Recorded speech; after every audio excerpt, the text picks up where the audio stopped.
Today's episode of Darkness Radio is brought to you by Microdose.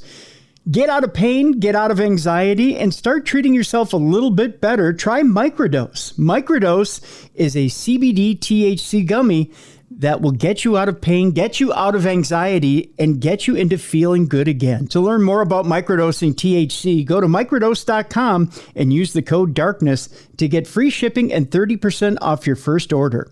Links can be found in the show description, but again, that's microdose.com, code DARKNESS.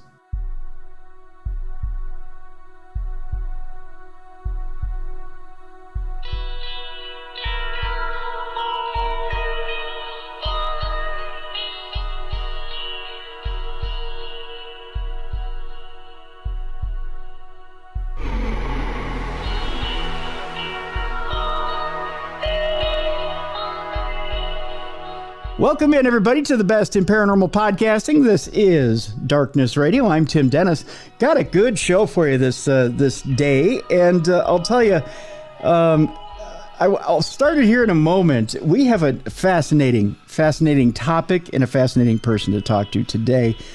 We're going to go down the wild and wacky world of the weird, unexplained, and bizarre. We're going to talk with author Charles Christian here in just a few moments. We're going to talk about everything from the Wold Newton Triangle to werewolves, zombies, vampires, green-skinned fairy folk, headless ghosts, screaming skulls, ancient warlords, park-and-eating dragon, so much more. We've got a lot on tap today. Folks, I want to tell you a little bit about a movie I saw last night. Got to check out a screening last night of the new Jordan Peele film, Nope. I can give you a one-word review of this movie, sure. Yep. I'd go see it again. It's a good movie. You know what? There are very few classic American filmmakers left, I think, in America. I mean, that are actually, good storytellers. And we could argue amongst ourselves for quite a while as to who those American storytellers are that are good. I do count Jordan Peele among them. Some people don't, which is a shame because he is a very good storyteller. I'll tell you, though, between you, me, and the fence post, this movie does fall apart for me towards the end. That is a little bit of a spoiler of the review. Towards the end of the review. Just keep that in mind as we talk a little bit about the movie. But the premise is real simple in that, we talk about things that are bigger than ourselves and the horror that exists within that. And really, what do we do when there's something that's bigger than us, that in circumstances that we can't control? And those type of movies are absolutely terrifying. And Jordan Peele is really good in fleshing that out in this movie. It really doesn't matter what the catalyst is, although you pretty much get an idea of what it is when you see the previews of this movie in that big alien ship that you see coming from the sky. And it is impressive. I'll give you that. Although it does look like in some parts of the movie, it looks like maybe Jordan ran out of money a little bit about halfway through the movie and that the studio wouldn't give him any more. So they had to cut the special effects budget a little short. But even then, the storytelling is very good. The script is very good. The acting is very good. Keke Palmer is very good in this movie as she plays the sister in this movie. The premise is that there's a brother and sister that have to take over the horse handling business for Hollywood movies from their father, who dies in the beginning of the movie. I won't reveal how. It's shocking nonetheless. But it gets us going on our journey in that the ranch that they own, that they raise these horses and handle them and train them for these Hollywood films. And by the way, they were the first horse handling firm in Hollywood ever, black owned, in the history of Hollywood. This tragedy with their father is threatening to pull them apart and threatening to shut them down because they didn't run it as well as Pop did.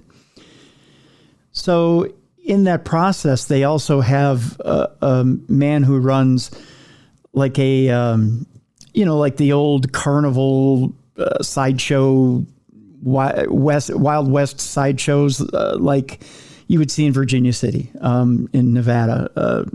And that character is played by Stephen Yeun, who's a former child actor who his last role was in a sitcom gone wrong, where a chimpanzee got loose and actually killed some of the actors on set. And you see that in the very beginning of the movie. And that kind of ties into everything else. And Jordan Peele does a brilliant job of tying those two storylines together and somehow making sense of the antagonist in our movie, which is this alien ship, which comes to this valley where the two of these characters exist. And I'll go just a little bit further into the movie, and that the brother and the sister, as Pop has passed away, are realizing that they can't survive after they try to go on an audition for the job and realize they're not cut of the same cloth as Pop. And the brother and the sister realize that they have to sell horses to Stephen Yeun's character, which is running this Wild West sideshow.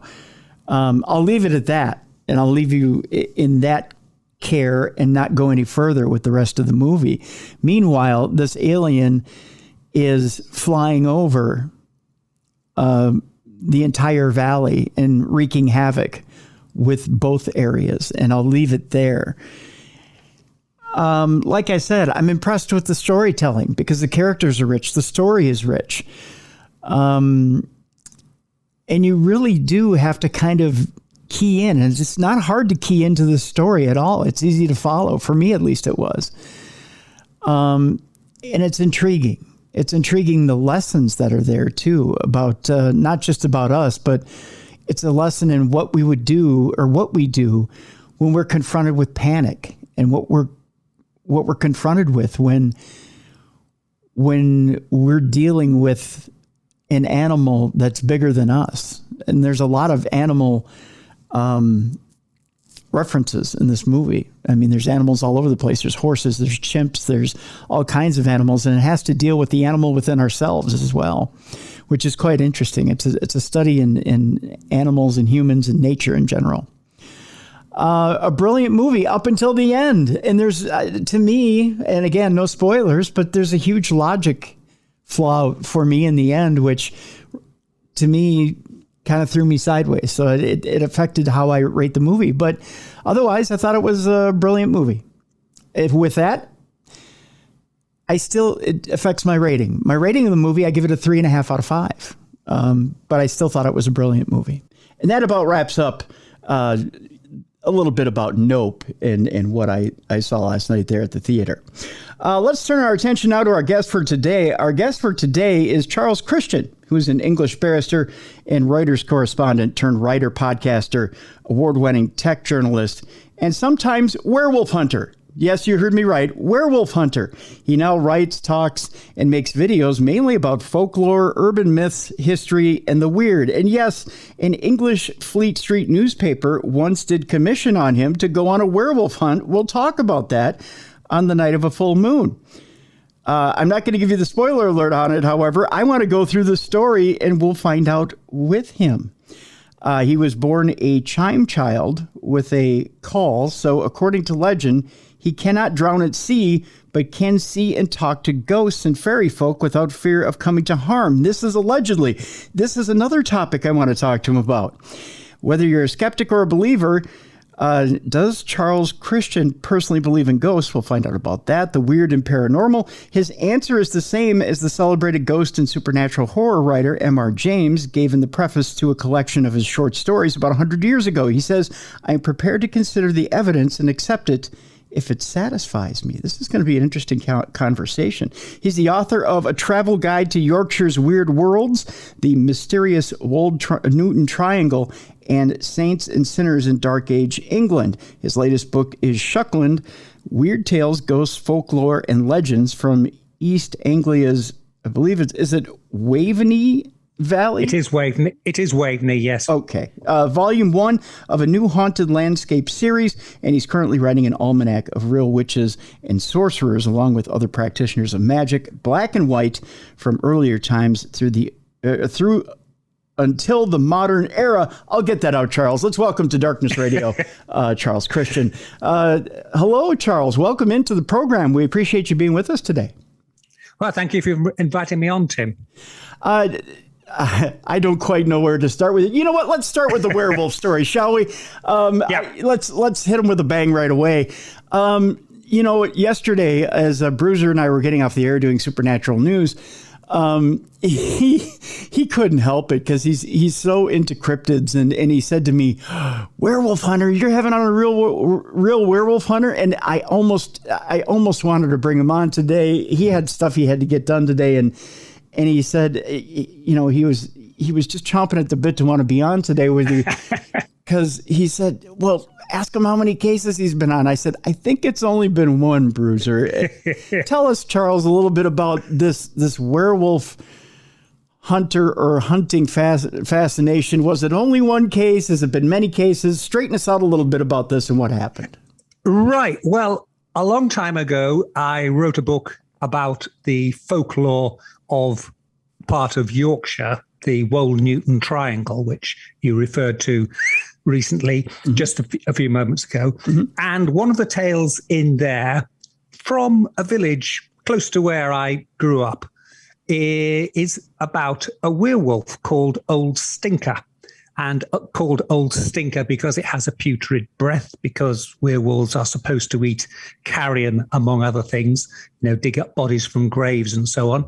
And it was a medieval tale, and this werewolf was said to haunt this particular part of the countryside and was a proper shapeshifter. It would be a human by day and would lurk around villages and market towns and notice any travelers, and then at night it would revert into a wolf-like form, and it would be joined by a pack of other wolves, and they would hunt down any travelers who were heading home along this particular area of England. I say we're talking 1,000 years ago, and it was a bleak, marshy area.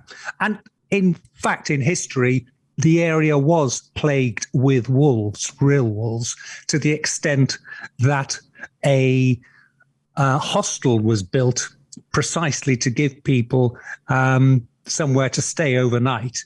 And the charter for the hostel says, so they aren't eaten by wolves. So, we've got a mixture of real history there and this tale of Old Stinker the werewolf. Okay. Old Stinker does crop up a couple more times in history in the sort of 18th century, and then more recently, I was conscious of it when I was a teenager. So in the 1960s, there was a report of a lorry driver being attacked by driving in his truck, being attacked by a huge wolf-like creature. And one of the features of it was that the wolf had huge orangey red glowing eyes. And this coincided with the tales of the werewolf from medieval times. Fast forward to the present day, and about 5 years ago, there were reports in a town called Hull, which is only about 30 miles from where the medieval wolf used to prowl, that there was a wolf-like creature haunting and lurking and attacking other animals down a particular waterway. It was a sort of disused canal in a sort of derelict area of the town. And a newspaper journalist who'd read my book about it phoned me up because I was the only person in that part of the world who'd written anything about werewolves recently, and asked me what I thought. And I rather jokingly said, it sounds like Old Stinker's come back from the undead and is now prowling there. And lo and behold, it took off and became a bit of an internet phenomenon for good 3 months. And there were lots of sightings of the werewolf, or supposedly a werewolf, and the tales got more and more elaborate, including the fact that it wore check trousers, which is slightly odd. Yeah. It took off, and newspapers, radio stations, local TV all got excited about it, and it culminated in myself and a couple of other people, including my wife, not quite sure what she deserved to do get involved, being asked by a newspaper to go on a werewolf hunt. Which started appropriately enough at midnight in an abandoned churchyard. And we then spent a couple of hours working our way along this derelict canal looking for anything werewolf-likey. Wow. So, okay, let's dig into it then. So first of all, okay, so you say it sounds like Old Stinker and everybody goes, so there's some sort of precedent for this thing, and then exactly everybody jumps into it, and we know about this because yesterday on Supernatural News, and I'm going to draw a little bit of a weird parallel to this here, Charles. Yesterday on Supernatural News, I'm reading a Reddit post from 10 days ago about the James Webb Space Telescope. Mm-hmm. And this is, I think, the modern day fairy tale you're going to start to hear about here in the next couple of weeks. Supposedly there's a guy who worked at NASA who said that, the James Webb Space Telescope has been operational since February, according to him, and that they've spotted something that looks like, for lack of a better term, it's a space plant that is snuffing out stars left and right, and it's growing, and it's shooting out these tendrils that are snuffing out stars. And the reason it's doing this is it's feeding off the energy from these stars. And as it's snuffing out stars, whole worlds are freezing. Okay. Mm-hmm. It's kind of nightmare fuel if you think about it. Mm-hmm. And as NASA is taking a look through this telescope, this high power telescope, it notices that one of the tendrils is shooting its way towards us. And it says, how many years do we have left? And one of the young men at NASA that's trying to figure it out says, well, sir, as it's traveling in light years, because they're figuring it out in light years, how fast this thing is traveling in this little, Dyson sphere, it says we have about 27 years. So I mean, you talk about, fiction and how fiction can spread quickly through the internet, just like you said, yeah, or how it spreads quickly amongst people, from whether it be from olden days in books and in literature, or by mouth, to now internet, and people go, is it, yes, or is it not? Exactly. And now you have this modern day Old Stinker, and people are going, wait a minute, Charles, come down to this little canal and see if you can find Old Stinker for us, because he may be wearing check pants and running around and actually trying to get one of us. So they've got you down in this canal now, and you're rooting around looking for Old Stinker. I got to ask you, what do you bring to a werewolf hunt to try and hunt down a werewolf? I mean, what in modern day times, what do you bring with you to actually bring this thing down? I mean, we know in lore what we think will bring down a werewolf, but in modern day times, honestly, what do you think brings down a werewolf? Well, I mean, it's interesting you say that, because I did do some research on it. And obviously, one qualification is here in the UK, we have very, very, very, very strict gun laws. Mm-hmm. So carrying a gun filled with silver bullets, which is, the popular method, is just not on. Yeah. And indeed, it's intriguing because a lot of the werewolf lore stems from a couple of 1930s movies, the Wolfman and the Werewolf of London, I think it is, two Lon Chaney movies. Mm-hmm. And they are the first ones that have the werewolf being shot by the silver bullet and then transforming back into the human. So I also did a lot of reading on other things. And if you go way back, the Germans, back in the medieval period, they were quite obsessed with werewolves. And they had, whereas the rest of Europe were having witch trials, the Germans were having werewolf trials, and people were being dragged out and accused of being werewolves.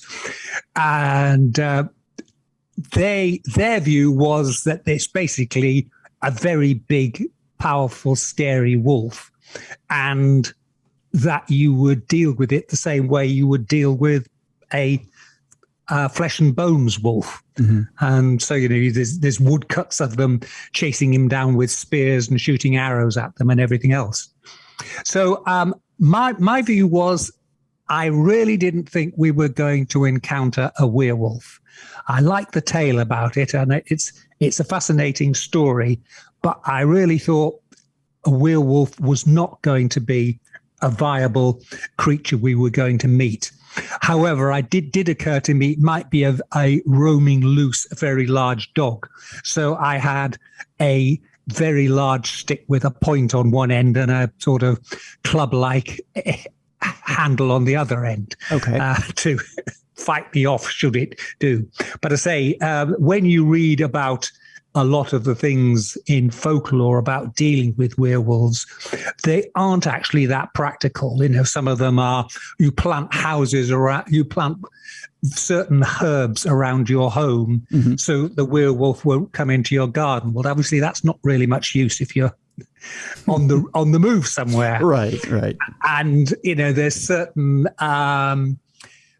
other plants that can be used, but they are toxic and you're more likely to poison yourself than you are to poison anything else. And, stabbing a werewolf through, I read one report, it said you take a silver dagger and you stab the werewolf through the heart. Well, a silver dagger is not very strong. Mm-hmm. And getting up close and personal to stab a werewolf through the heart, you're a little bit too close than you'd want to be. Right. Even if it was a normal wolf, you'd still be an awful lot closer than you'd want to be. So right. I took the view that a very large, stout, heavy stick with a point on one end and a club on the other end would be what we'd need. Right. Yeah. By the time you get that close to stab a werewolf, you're pretty much in trouble, and you're probably going to have your throat ripped out. Yeah. All the reports say how big they are, and if a wolf a normal wolf stands on its hind legs, which they can do, mm-hmm. and puts its paws out, it's got quite a lot of reach there. It's a big thing, and I certainly wouldn't want to be that close to one of them. Here in Minnesota, we have timber wolves. We have the actual wolf, which can be quite dangerous, and then we have the basketball team, which isn't dangerous to anybody. So there's two different kinds there. Now let's set the scene a little bit here with you personally, here, Charles. And let's get a little bit into you, because I find it fascinating as we're reading your bio that you say you're a bit of a chime child, yet you grew up in a haunted house, or a spooky house rather, in the north of England.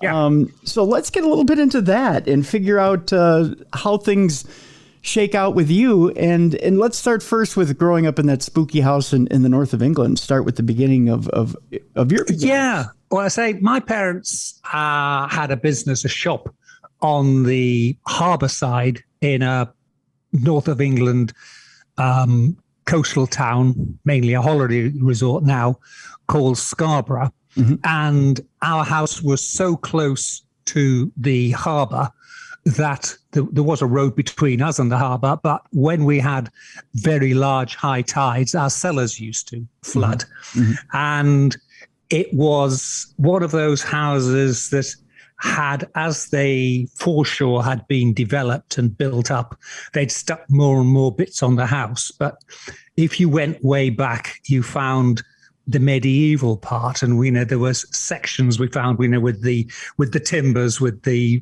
infill in them, and walls that were 3 or 4 feet thick. So it was medieval, and because bits had been added onto it, it was a very unusual. It's a sort of thing that H.P. Lovecraft would say was built to non-Euclidean geometry. You'd go down a corridor and it would just stop, and then there'd be a doorway that would swing open, and then there was a cellar there. It was, it made no sense at all as the building. Okay. So it was redolent in atmosphere, and at the time when I was a child, we still had an attic under a pan-tiled roof. It was later removed because it was collapsing. But we used to hear odd thumping noises above our bedrooms. And the story my parents told me was just seagulls on the roof. You know, seagulls are very big birds. I mean, they're enormous things, plunking around and doing whatever they're doing. So I thought that was it. But then my mother had a friend come for tea one day, and she was a sort of fortune teller, spirit medium person. And she said, "Oh, I can feel the presence of men in large boots marching about in the upper room."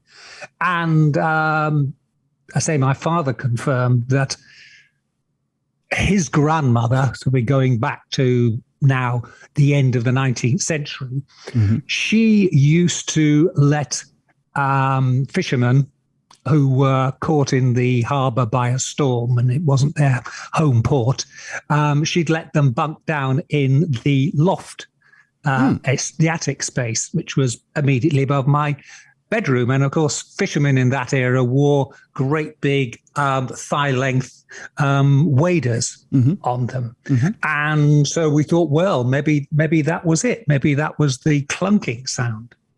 But I suppose the spookiest thing for me was the fact, and again, it's one of those things at the time, you know, we're talking of a pre-teenage kid here, you don't really think much of it. But at the time, I'd often encounter a sensation at night that something was shaking the bottom of the bed. If you could imagine, someone was grabbing the bedboard at the bottom of the bed and giving it a tug. So the whole bed just went backwards and forwards a bit. Yeah. And again, I mentioned to my parents and they said, "Oh, just the wind hitting the house." And, you know, made sense because the house did stick out from the main property line. And if the wind came along, it would hit it. So I thought nothing about it. Yeah, that's fine. And it was only years later when we were actually selling the house and clearing it out and emptying the bedroom that it dawned on me that the way my bed was laid out, that if the wind had been hitting the house, I'd have surely been shaken from side to side rather than backwards and forwards. There was no way the wind could do that. So it remains this thing that was there something tugging at the bottom of my bed. But I say, it was a spooky house, but, you know, we're talking the 1950s when I was growing up. And, you know, we had coal fires and it just was a gloomier, darker age. And I suppose television wasn't so prevalent. And, you know, winter, my parents and their friends would sit around an open fire and they'd be telling ghost stories and things that had happened to them and tales from their past. So I sort of grew up with this whole aura and interest in the paranormal, as we'd now call it. But, you know, ghosties and ghoulies and things that go bump in the night. Now, the idea of the bed shaking didn't frighten you at all, Charles? Well, no, because, you know, you're a bit innocent at that time. Your parents say it's just the wind. You say, oh, probably was. I mean, I must admit that I would pull the blankets over my head, shut my eyes tight, you know, just in case. Sure, sure, yeah. That thing you do when you see something scary on television, where you close your eyes, maybe put your hands over your face, because that'll keep anything horrible away. Always works. Well, there's one of two reactions, and I find yours fascinating because, you know, when we're children, we either get scared of the unknown of you know, what we think may be a ghost or and it sounds like in your household ghost stories were pretty common, and if your parents are talking about it like it's normal fare, well then of course it's acceptable. In my household we didn't talk about things like that. It wasn't normal fare. I mean, if it was talked about, it was in hushed tones and whispers. And you know what? So and so did have an experience once, and it was kind of, real. It wasn't not like it wasn't acceptable, but it was just it was kind of a we'll share this story between the two of us, and we'll keep it between the two of us. So I wonder if it's more talked about and out in the open, is it not as taboo a subject and something that it isn't as scary for a child? I suppose it must be that. I mean, looking back, I probably grew up with a slightly dysfunctional family. For some of the stories they told were distinctly X-rated, as in scary, as opposed to anything else. And you'd think twice about telling them in today. But it was that era. I mean, I suppose one element was everybody still had in mind the Second World War and sort of, if you like, real horrors of people, fishermen and things. I know my father once commented that, when he came back from the war, he was one of the few kids in his class who was still alive, if you like. The rest had died, their ships had been sunk and so on. So I suppose there may have been a bit more almost escapism that, we'll tell scary ghost stories because that's slightly less scary than the horrors of bombs dropping and people vanishing and being blown up and sort of terrible things happening that way. Do you think it was more of I hate to put it in this context. Do you think it was more like gallows humor? Like you're sitting around and you have to find a way to deal with trauma because, as you pointed out, a lot of your parents' generation had survived World War II. They've gone through a traumatic time. And you're kind of pulling yourself up by your bootstraps, and now you've got to go on with life. You've got to figure out how to rebuild. You got to figure out how to go on with life, and try to make things a better world and a happier world. Yet you've dealt with this trauma. So is it a way of making that transition into a better life, especially for your children? Is that the way you make that transition? I don't think that was really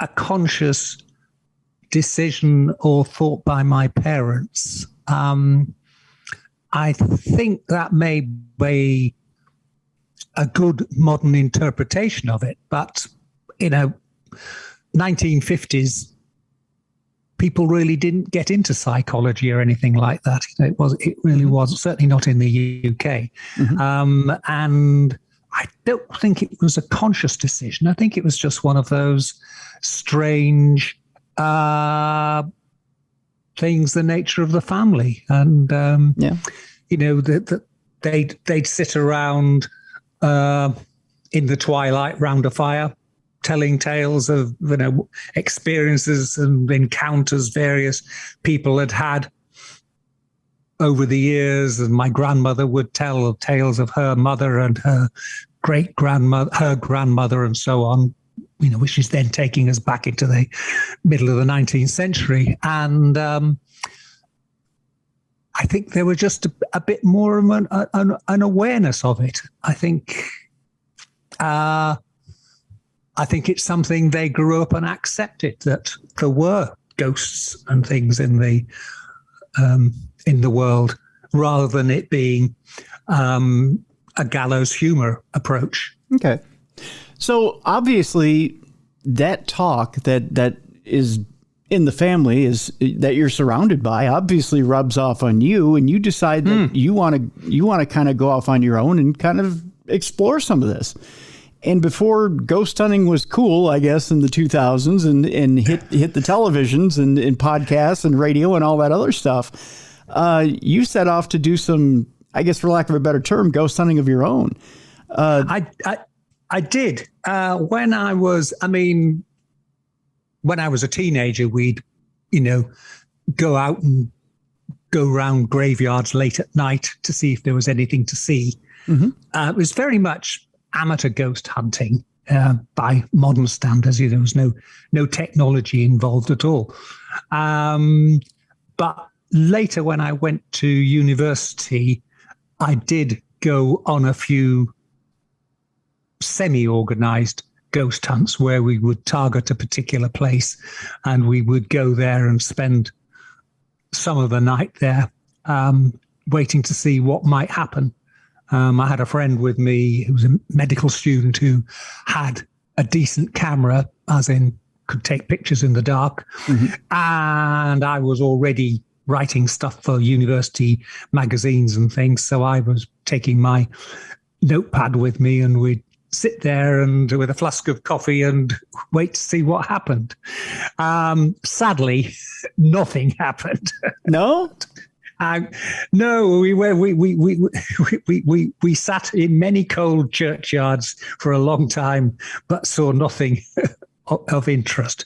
But it was interesting to go around and visit the places and look at them, and they were just intriguing, just fascinating places. But and then when I moved to London as a law student, I went round Highgate Cemetery when this was in about 1970, when there was a scare, the Highgate vampire, and it was a big, another 3-day wonder. Went on a bit longer than that in the UK, and there were reports supposedly of a vampire prowling in part of Highgate Cemetery, which in those days, there's two halves of Highgate Cemetery. There's a sort of well-organized, well-tended side that's open to the public all the time, where Karl Marx's grave is. And then there's the other side, which is Victorian, overgrown, spooky, a bit dangerous, tombs and catacombs and things, and mausoleum, all in various states of disrepair. And the vampire was supposedly in there. And it resulted in a mass vampire hunt where about 100 people one night climbed over the gates and went running around the place looking for vampires. Really? Yeah. And this vampire was undead, not like a live blood-drinking one, like our modern-day vampires just wanting to observe the ritual. This was an undead vampire. This was supposedly an undead one, yes. I mean, with hindsight, you can now see that the two leading lights in this vampire hunt were both self-publicists. And indeed, one of them, he's basically, for the last 50 years, he's still been telling stories about his vampire hunting days and writing books about it. But it attracted a lot of attention, and there does seem that there may have been a bit of crossover with reality, in that there were some people practicing either black magic or Satanism, because it does seem some tombs were being despoiled and the human remains being taken out and desecrated and used in rituals and so on. So there's a bit of fusion there. I know when I went there, and I'm not daft, looking for a vampire in a graveyard. I went in broad daylight. So but I did find a freshly opened tomb, and in it were the remains of a body that had been staked and then set fire to. Oh my God! And I say this is the early 1970s we're talking. So yeah. Whether this was somebody doing black magic or whether this was somebody thinking they were hunting vampires, but I say it was a phenomenon, and I say as a result, that half of the cemetery is still now closed to the public, and you can only go there on organised tours, so people don't get up to mischief. Yeah. But I say it's just one of those things that seem to appeal to me. Other people, I don't know, went to rock shows. I went to graveyards. Well, yeah, it's one of those things. You have your personal interests. Yeah. I spent my college years probably at those rock shows. Like you said, I probably wore out my back and spine cheering for Van Halen. You were out there running after, vampires. They both start with V. I don't know. I don't know what they have to, one and the other have in common. I tell you what, when we come back, I want to ask you what a chime child is and how it might have kept some of the supernatural activity away from you.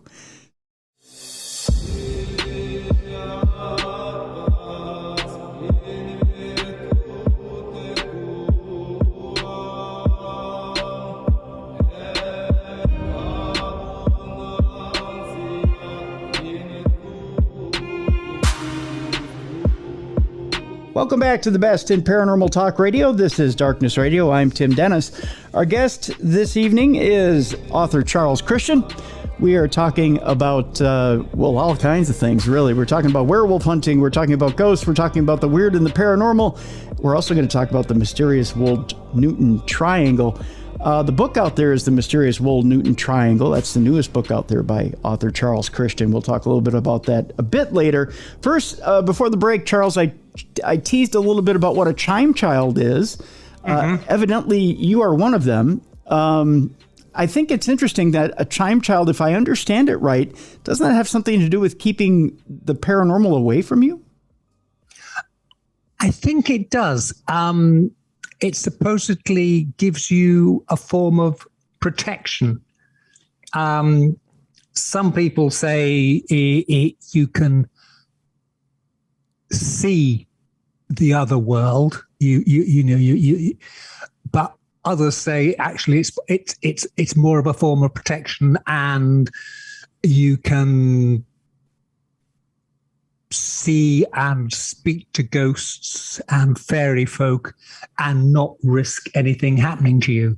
I mean, I think it's more a West Country in England form of folklore, and they were particularly keen on protection against fairy folk. And there's a lot of fairy lore about, you mustn't step into the middle of a fairy ring, yes, or you mustn't accept gifts from the fae because then you'll be beholden to them. And, there's a lot of folklore about people who do that and they think they've gone with the fairies for a night's dancing, and when they get back 3 years have passed or whatever. So there was,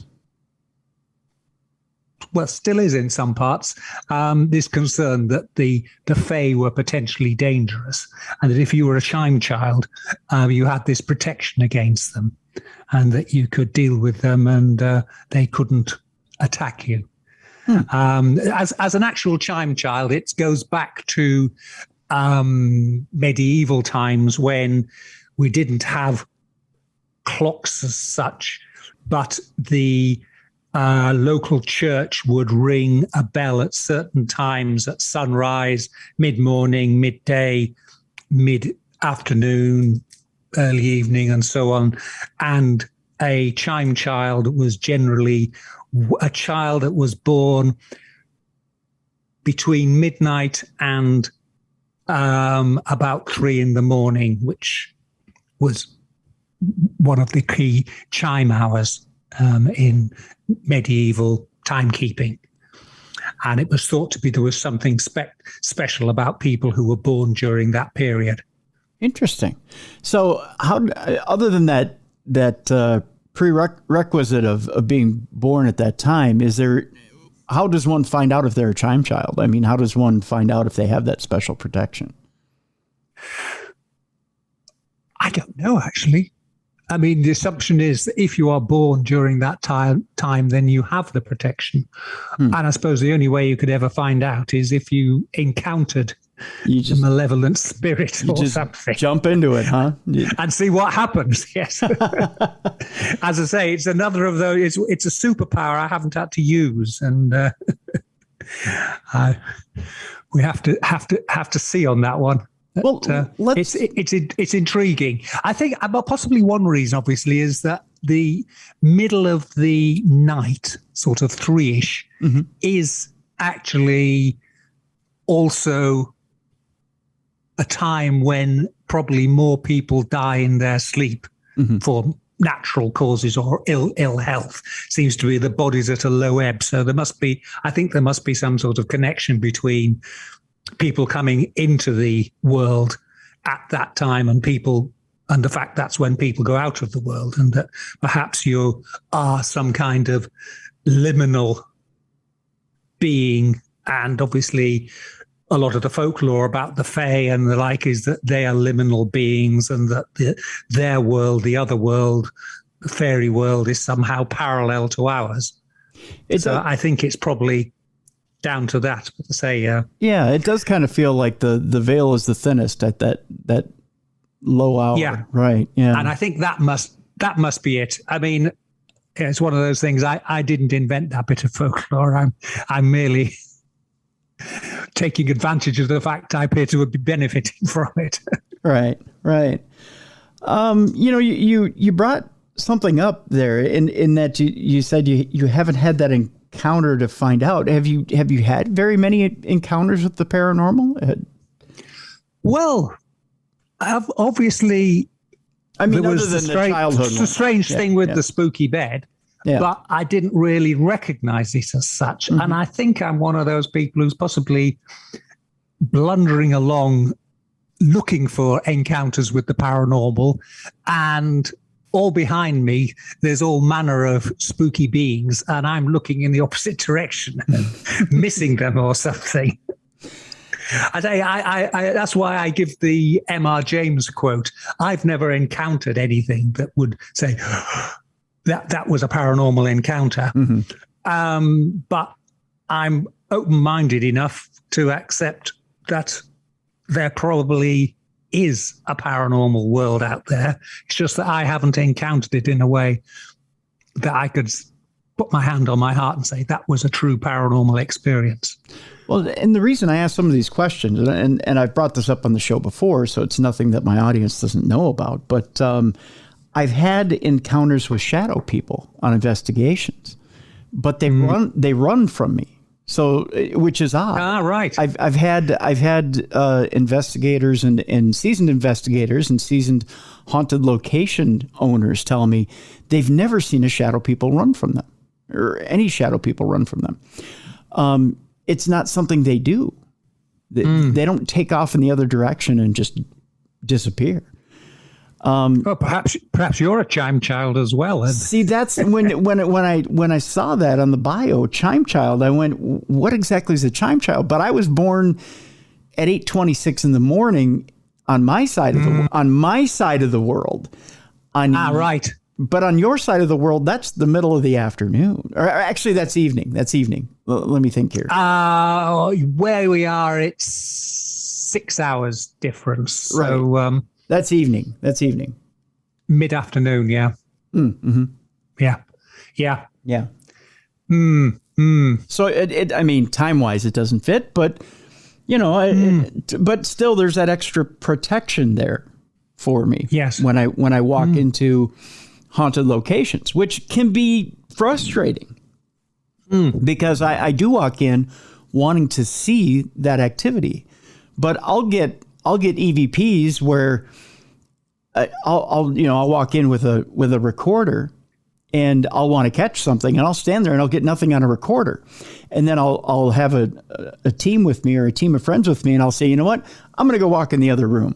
You guys go ahead and you collect, and I'll get a ghost or a spirit or a malevolent spirit that will start swearing up a storm and say it wants to kill me. It'll say that goddamn dentist. Rah, rah, rah, rah, rah. And I've had friends come home and not review their evidence and then call me up on the phone and say, you got to hear this. And it'll call me out by name saying that it wants to kill me. And I'm saying, why didn't you play that when we were there? That would have been great. But, but I have to walk away so that it'll play it, which is just amazing. So I think it's fascinating that there's actually a term for that. Yeah. I'm still pondering over your time zone thing, trying to see if I can work a way that it would work. But unless I go back in time. Yeah. I don't know. Yeah. I have no idea, but it's fascinating nonetheless to hear, Well, you get people who say that they are sensitive and they can detect things. It's logical that there are also people who can repel things. Mm-hmm. That they're sensitive in a negative way. Right. You're anti-kryptonite or whatever. I get it's not a bad thing. I mean, if No. hey, if there's some malevolent spirit that's pulling hair and scratching people, I'm not the one who's going to get it, I guess. Yeah. So that's not a bad thing. No, not at all. No, not at all. Not at all. So let's talk a little bit about the Wold Newton Triangle and Yes. how you came upon it and how you learned about it. How did you learn about this Wold Newton Triangle? This again goes back to my childhood and teenage years, and we as a family would go out, as people did in those days, on a Sunday afternoon in the car for a drive in the countryside. And one of the areas we used to go to was this area called the Yorkshire Wolds, which is south of Scarborough. And we'd go to various places, and I'd learn the history about them and, get the books and so on. And again, listen to tales from the family and so on. And it was, again, much later, once I'd started writing again on folklore and legends, because for most of the sort of adult career, the day job, I was a tech journalist and legal journalist. So I was writing worthy but a little bit dull stuff. And I'm now in a position where I can write the fun stuff that I've always wanted to write. And, I sort of slightly missed out on the timings. There weren't really any career openings in paranormal research when I was leaving college, sort of thing. But I was putting it all together, and I realized I'd got this mosaic of incidents and stories, and they were all within a closed area. And when you look at it on a map, because the sea's on one side and there's a very large headland, and so you've got two sides to the headland, it actually creates a giant triangle. And the center of this is Wold Newton. And so I christened it the Wold Newton Triangle. And the book is basically a tour that takes you around it, and all the various weird tales and stories that can be found lying within that triangle. And it just struck me as this sort of epicenter of weirdness. And, little things that you pick up here and there, you don't think about too much at the time, but then you realize the significance of them. And, there's a churchyard there in a place called Rudston, and the new book has the image of this churchyard on the front cover.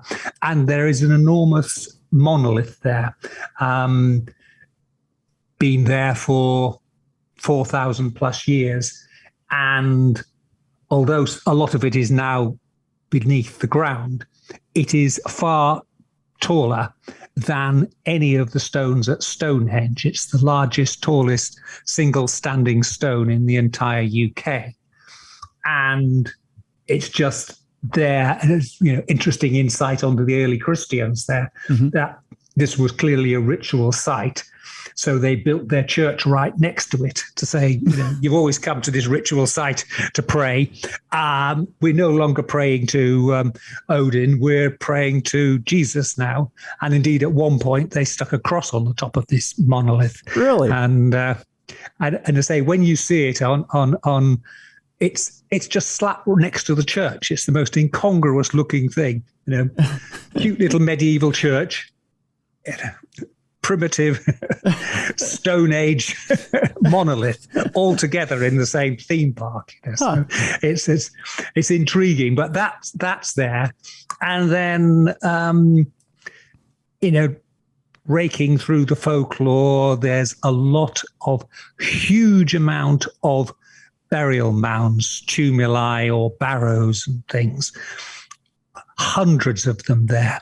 A lot of the smaller ones have been lost to ploughing, but there are still the remains of some big ones there that were high status burial grounds that are, when they've been excavated from the things that have been found there, and just the sheer effort gone into building them. So there's this. This was some kind of ritual landscape going back thousands of years and right through to what presumably ended with the Romans coming and destroying the sort of Celtic culture that was there. But it was clearly for 2,000 plus years this hugely important ritual landscape, and I just found it fascinating that nobody's heard of it. In the UK, we all talk about Stonehenge and things like that, right. But this place is equally worthy of coverage. What is? I'm just, for my own curiosity, what's the oldest grave marker in that area? Do you know? I mean, not in terms of grave markers. I mean, there's burial mounds going back 4,000 years. Right. There's not far from there, and I cover them in the book. There used to be a lake village going back probably about 10,000 years ago, when the country was still drying out after the ice ages. And, they built wooden platforms to fish from and to live on, which has the claim to being the oldest carpentry in Europe, the woodwork that's been found.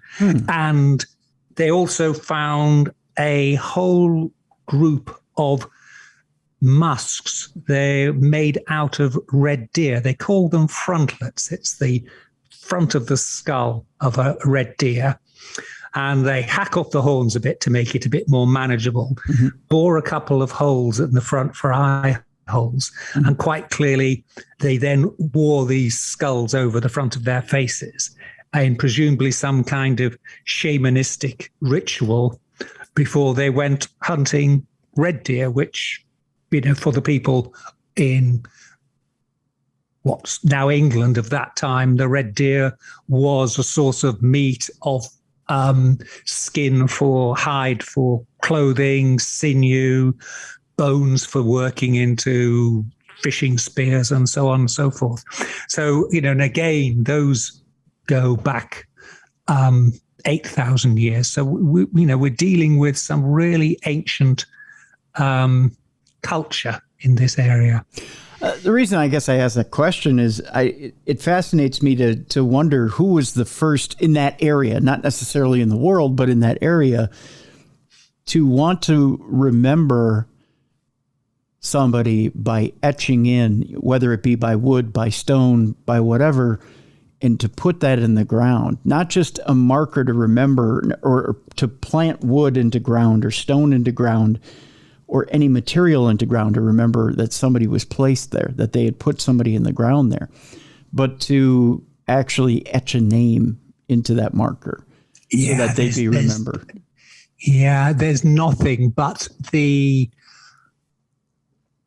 people of pre-Roman Britain, it was a largely non-literate culture that went by oral traditions. It's the same with the Druids, who were the priestly caste that used to predominate in the time of the Britons, say before the Romans came.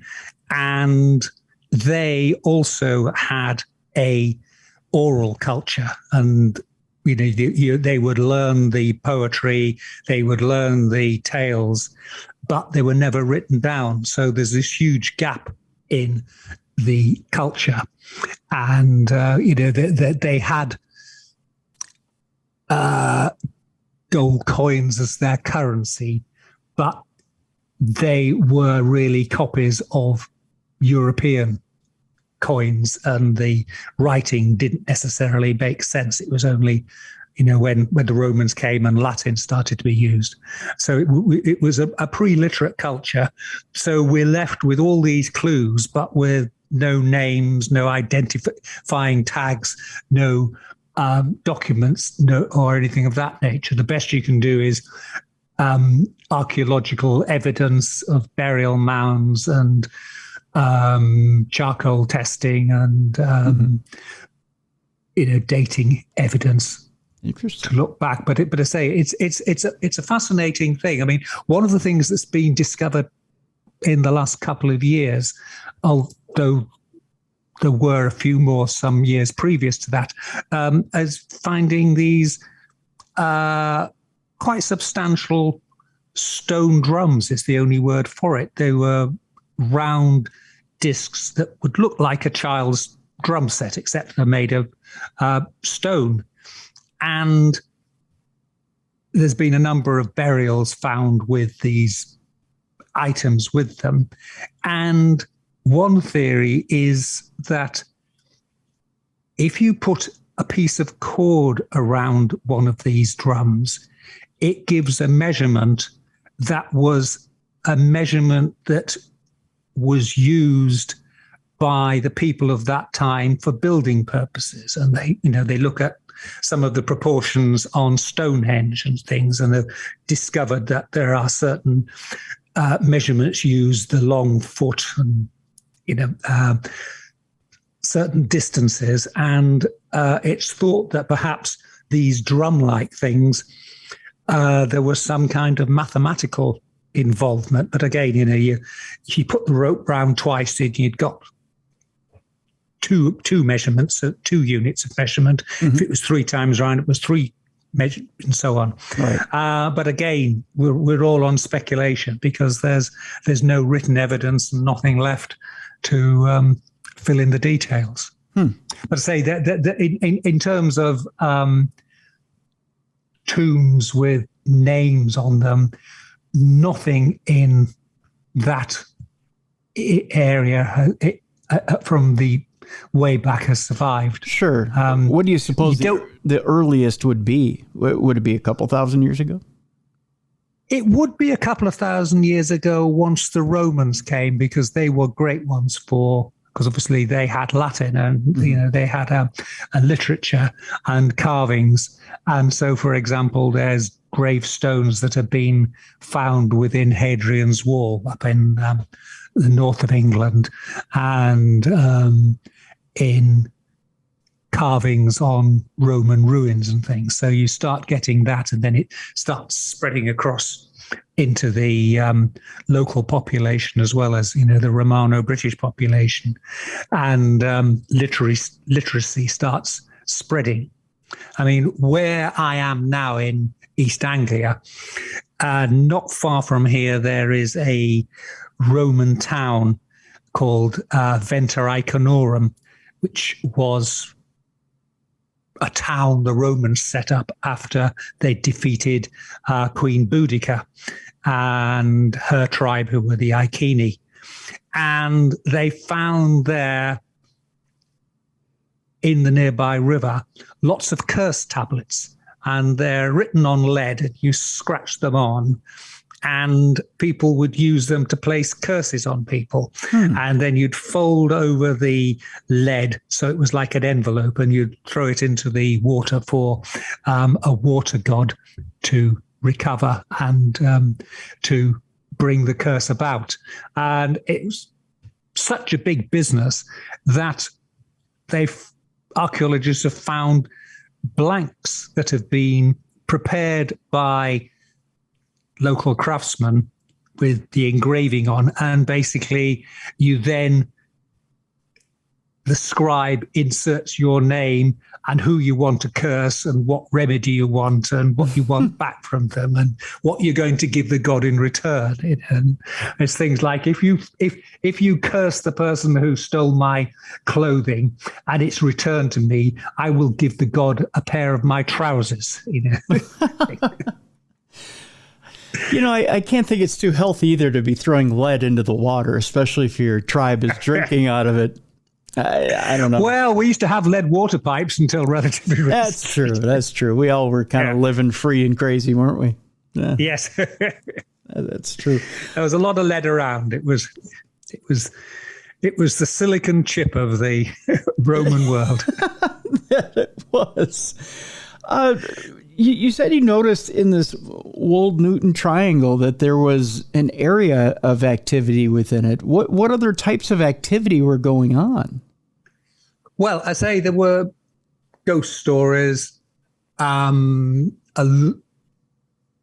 probably no more than you'd expect, but some interesting ghost stories there. I'm curious, Charles. In this country, we're relatively. I know the rebel kids over here in the West. We have. We're a relatively young country, so our ghosts are relatively. I mean, you see period ghosts of different periods. If you go to the eastern part of the U.S., you may see a colonial ghost, or you go to the west part of the U.S., you may see a cowboy, you may see whatever you see. I'm curious, when you go to an area like the Wold Newton Triangle, do you see a druid ghost? Do you see a period ghost? You don't see any druid ghosts, and that sort of raises that whole idea of residual ghosts on whether eventually they wear out. And it does seem to be that it's interesting that you don't get many ancient ghosts around. Right. Whereas logically you should do if ghosts exist forever. And, if you accept the view that they are somehow ghosts, some types of ghosts are really recordings on the environment, on stones or whatever. Perhaps they do wear out over time and have a limited number of plays.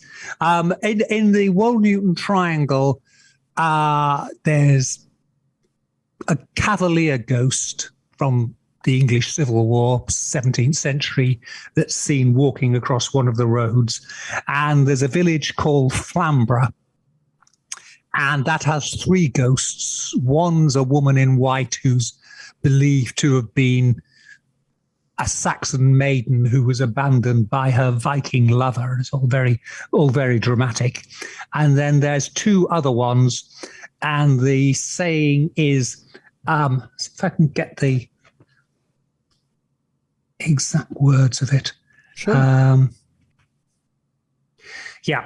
It said, one of them goes by the name of Jenny Gallows and wears an old-fashioned poke bonnet on her head. That's sort of Regency style. And the other one, who walks around with her, possesses neither a bonnet nor a head to put it on. And Jenny Gallows lurks in a well. And it's one of those stories that if you go round the well, run round it 9 times, you will hear fairies. But on the 8th lap, the ghost of Jenny Gallows rises up from the well and cries out, "I'll tie on me bonnet, I'll put on me shoe, and if thou's not off, I'll soon catch you." And there's a tale of somebody doing that and being chased all the way back to his house by this malevolent ghost. Really? That's quite the tale. It's quite the tale. Now, there's also a Wold Newton meteorite, and what's it got to do with superheroes? I'm a huge. This is a wonderful story. Again, it's one of these that you think, of all the places in the world, and it's a particularly obscure area, and it's probably fair to say there are less people living in this part of the world now than there were 100 years ago, with, no longer large agricultural population. One man and a tractor does what a team of 10 did with horses, sort of thing. And Philip Jose Farmer, who wrote a series of sci-fi novels during the 60s and 70s, one of the things he did was he wrote some fictional biographies of people like Tarzan. Okay. And, who were his family and so on. Mm-hmm. And switching back to the Wold Newton meteorite, this was a real event in about 1795 when a meteorite was actually seen crashing down, and it nearly hit somebody so close and crashed into the earth. And at the time, it was the largest meteorite that had ever landed in the UK. And obviously was a cause célèbre because normally they go into sea and aren't seen. So, and the local squire of the area at Wold Newton, he landed on his land. So he exhibited it and took it down to London and charged people a penny a time to look at it and so on. Anyway, you can still see the meteorite in the Science Museum in London. But anyway, so there was this historical fact, and Philip Jose Farmer took the view that created the historical fiction that when the meteorite came down, there were a couple of carriages of people traveling by, and they were all affected by the radiation from this meteorite that crashed down. And these people included Mr. Darcy from the Jane Austen novel, included the ancestors of Sherlock Holmes, the ancestors of Tarzan, included the Scarlet Pimpernel, who was fighting the French Revolution and so on, and a whole raft of people, and their servants were involved, and some of their servants then went on to become villains. An ancestor of James Bond and Blofeld were involved, and all of these people all stem from this one incident, and all their powers and their everything that goes on is all as a result that they were exposed to this meteorite way back then. Really? I say it was again one of those things you think of all the places to pick, it's this spot right in the middle. What are the chances? Yeah, exactly. It's a strange little area, that's for sure. That's for sure. Just want to remind people as we're talking here to Charles. Charles Christian is our guest, and we're talking to him right now. The book we're talking about is the newest book he has out there, The Mysterious Wold Newton Triangle. His website is urbanfantasist.com, or Fantasist is what? Fantasist. Fantasist. Yes. Urban Fantasist, yes. I put the wrong emphasis on the wrong syllable there, Charles. Fantasist, urbanfantasist.com. We'll have a link in the description of the show. We were talking earlier about werewolves. There's a demon hound. Is this in the same area? The Black Shuck? No, this is where I live now, and this is the book Shuckland, which is came out last year, and it's about the Waveney Valley, the East Anglia, and this again is a story that's got legs and has grown and grown and grown, and starts with an incident back in the middle of the 16th century, when there's a thunderstorm and people are taking shelter in the local parish church in a nearby town called Bungay. And people did this because most of them lived in thatched cottages, and thatched cottages are rather prone to catching fire if they're hit by lightning, whereas churches had lead roofs or slate roofs and were a safe place to be. Anyway, it's dark, there's a thunderstorm rattling, and somehow suddenly there's this flash of lightning and people are being thrown down dead or horribly mutilated. And the story is this giant hellhound.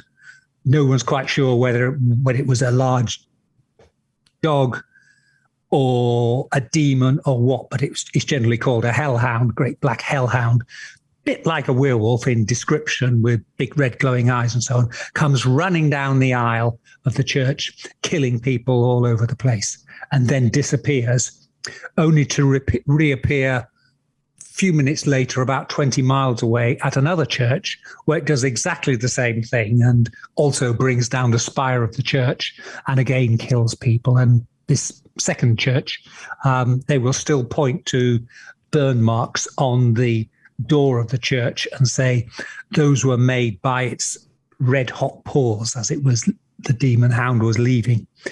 And again, it was a huge thing. And it's become part of East Anglia's folklore. And there are endless stories about Black Shuck, as it is called, and lots of sightings of it, and right through to the present day. And indeed, there is currently plans to start an annual Black Shuck festival, which will no doubt lead to more sightings of the demon hound. Now, there's a couple of different things that you deal with regarding John Paul Jones. Can you tell us a little bit about John Paul Jones? Especially, there's an American connection here somewhere having to do with Thanksgiving turkeys. Well, there's two. Yes, just near within the Wold Newton Triangle, there is a stately home and still occupied actually by descendants of the original people there who built it. And there's a church, and the church pulpit is decorated with turkeys. And the story is the squire of the house sailed on one of the early visits to the United States, to North America, and brought back the first turkeys to England. So sometime in the late 16th century, this would be.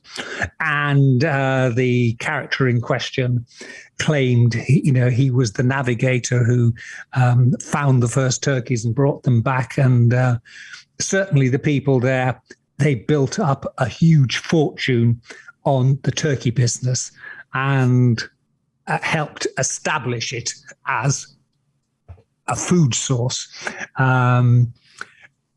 I mean, the reality is he was probably a cabin boy, and his role was to feed the turkeys or not let them get too seasick.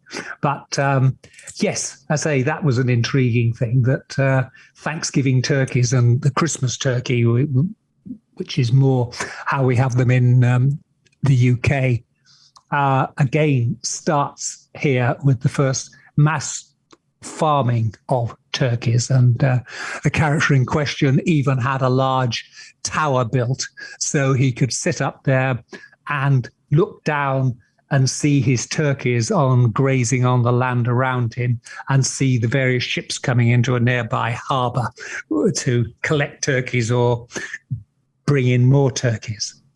But say the John Paul Jones, this is Flamborough Head and a battle that took place there, and during the American Revolution, where John Paul Jones was on the Bonhomme Richard, and he and some French allies, although when you read the accounts of the battle, they were probably allies you'd rather not have with you because they got in the way a lot of the time, and their cannon shooting caused probably more harm to their own side than to the enemy.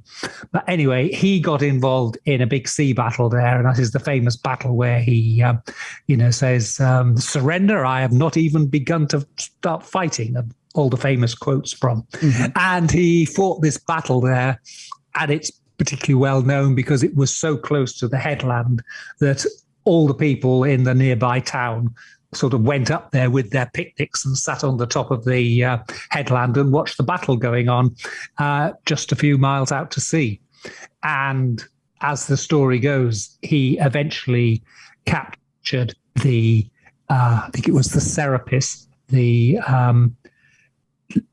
lead ship of the English flotilla, and took that over for himself. But the Bonhomme Richard was so badly damaged that it drifted out to sea and sank a few days later. And so far, nobody's ever found the wreck of it. There's a vague idea where it may be, but it's never been discovered.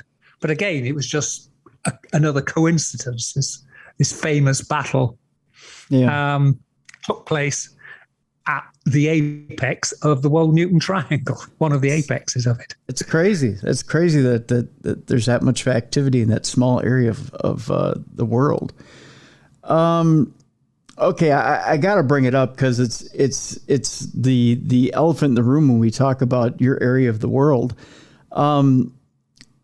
In your folklore, and I think the thing that draws, especially us on this side of the world, to your area of the world is the legend and lore of dragons, and especially when we in America come up with folklore of your area of the world, dragons are one of the first things we dream about. I mean, you look at Game of Thrones. Let's talk about the first thing we throw in there is a huge fire-breathing dragon.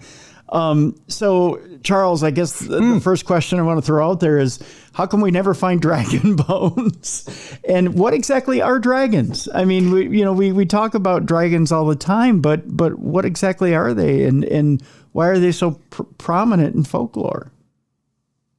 Well, it's an intriguing question, that, because it's prevalent in so much folklore. It's prevalent in English folklore, it's prevalent in European folklore, it crops up in the Bible. There's a whole range of saints who kill dragons, St. George being one of the best known ones. Dragons crop up in the Far East. The Japanese, the Koreans, the Chinese, they all have dragons in their folklore, and they all have slightly different variations of the dragon and the details. And they even crop up in Central America, the Quetzalcoatl and the Aztec flying creatures and things are essentially dragons. And you've got the Native Americans with thunderbirds, which are huge, big flying creatures. I just find it very intriguing that there are so many tales around, and there's something, obviously deep down inside us that we all recognize it and we seem to know what it is. Apart from, long time pre Game of Thrones. It's in Tolkien, the dragons in there in The Hobbit. It's such a major feature. And, why is it such a common thing? Is it because, you say we don't find dragon bones, but we do find dinosaur bones. Right. And, if you're a medieval peasant digging in a mine and you found a Tyrannosaurus Rex skull and you dragged it out and showed it to the local priest, who would be the only person you'd know who could read and write, he's bound to say, it's a demon or something, a beast from the Revelations. He's going to give it a biblical dragon-like interpretation. And there's a number of places in Europe where the churches proudly own dragon bones, which, modern paleontologists and the like, and geologists and archaeologists can identify as either dinosaur bones or whale bones or some other large creature bone. So I think there's an element of these big things were being dug out of the ground and they're being lost to history, because we only think of dinosaurs in the last 100 years, 150 years. So,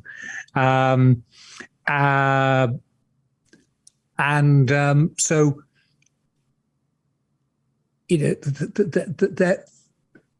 how they interpreted them in the past would be in biblical terms as dragons rather than as an extinct creature. And then there's all the real life creatures that we have that get, people come back again, going back, a few hundred years, people come back from long sea voyages and they're describing some creatures they've seen. Komodo dragons, saltwater crocodiles, which can grow to an enormous size and look very, very evil and menacing. Probably earlier times, Roman times, because they were great ones for shipping animals over from Africa to put in the Colosseum and on show and in gladiatorial contests and things. There may well have been other crocodile, alligator type creatures being brought over. And I think all of those add to the myth of it. And, there's something innately evil and alien about large crocodiles, and you look at them in a zoo or something. I remember seeing one in an aquarium in Australia. It was a saltwater crocodile, and it was just floating there. It had a big glass wall between us and it was just this enormous thing, and it was just staring at everybody, and it just looked evil. Yeah, they can. Yeah, they can, and I think that may well be what it is that fantasy and reality have got blurred, and it's just continued down through the centuries, and do you think it is too that in the, especially in different cultures, as you pointed out, when it comes to a dragon in a classic sense, a dragon can have a duplicitous nature. It can either be docile and serving, or in one sense, or in another, it can be rageful, attacking, evil, or perceived evil, and wields fire. We look at it as almost the devil-like character, the rage that we've always wanted to represent or let go. So it can be good or evil. It can be used for either purpose. So therefore, it's the perfect character to put into any situation. Is that fair to say? I think that is very fair to say. And when you read some parts of the Bible, the beast of Revelations, and when you get into fairly fantastical descriptions, these things would appear to be manifestations of that. Mm-hmm. And again, going back to crocodiles and things, they are very much like that. They spend a lot of time just lying there looking like they're fast asleep, but then they can, quick as lightning, grab something, roll over, drown it, eat it, and cart it away. Mm-hmm. One moment they're docile and apparently not doing anything. The next moment they're unleashed as a terrible killer. Right. So, I think that is a factor there. Yeah, I think that a lot of fascinations with dragons are just that. It's the fact that we can either side with it or be afraid of it, and there is a healthy dose of fear with it and fascination, and I think that's what keeps people coming back to it in folklore. So how exactly do you get rid of one? Well, I haven't been on a dragon hunt. I would, for the benefit of your colleague. But no, it's interesting to read the methods people use. I mean, St. George ran it through with a spear. And there's a whole Christian take on dragons that they can be made docile by putting a virgin's girdle, which is a belt, basically, around the dragon's head, and they become dead docile, and you can lead them along with it. But other methods are more elaborate, and they include poisoning a sheep, and then the dragon eats the sheep and then eats the poison and dies.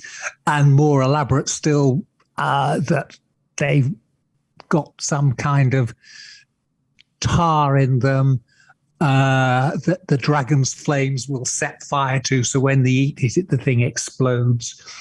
My favorite one, which is from the Wold Newton book, there's a rocky outcrop that goes off the headland into the sea called Filey Brick, a town called Filey.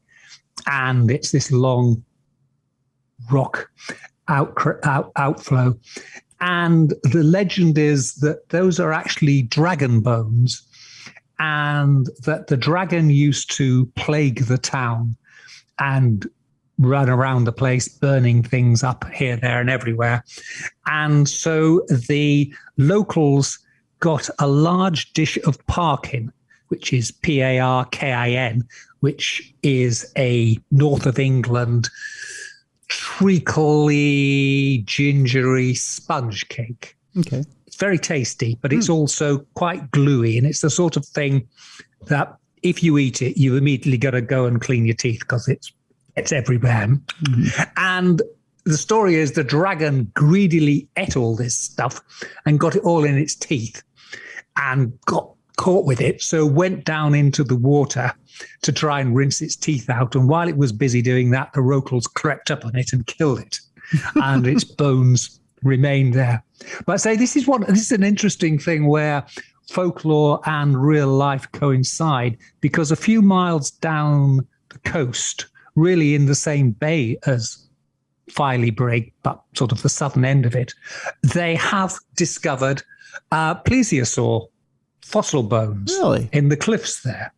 So lo and behold, a large dinosaur, water-going dinosaur, has been found there, and there's a legend. And so you wonder, well, maybe that came out first, and people had seen this and thought, that's a dragon we've got there, and somehow it then got confabulated with the brig, that those were dragon bones as well, and the tales merge. I mean, that's one of the interesting things, that no matter how fantastical some folklore stories are, if you scratch the surface, somewhere in the depths, there's a true element to give it. I mean, I went back, go back to old Stinker the werewolf. Mm-hmm.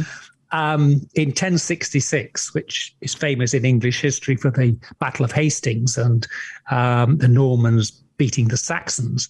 But prior to that, and one of the reasons why the Saxons were in such disorder, is they had to fight an invasion of Vikings who landed in the early part of 1066. And they landed at a town called Scarborough, my hometown, and some of them sailed round the coast, up a large river, and others went overland.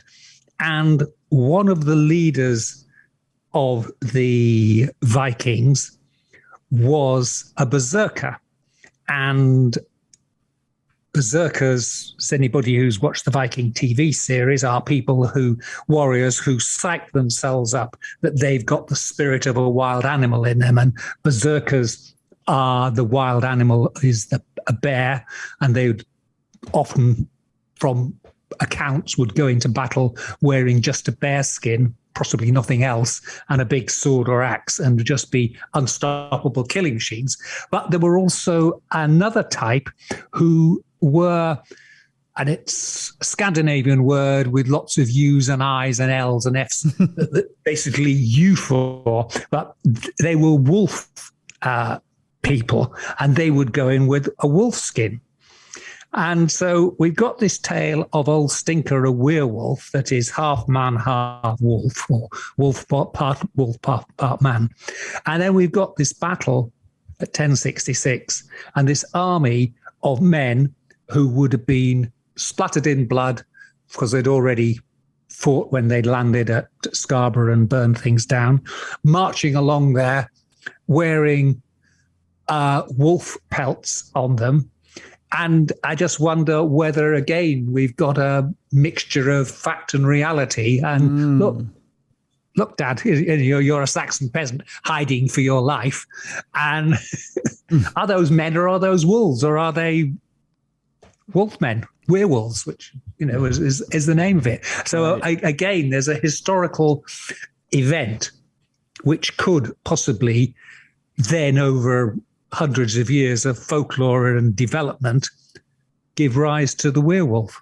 Right, exactly. Yeah, fascinating stuff. I mean, you're right. It's a mixture, as you say, sometimes of reality and fantasy, and people trying to find a way to literate what they're seeing, but putting it in a way that people can understand, people of the day can understand, and how we translate it, even, hundreds of years later. I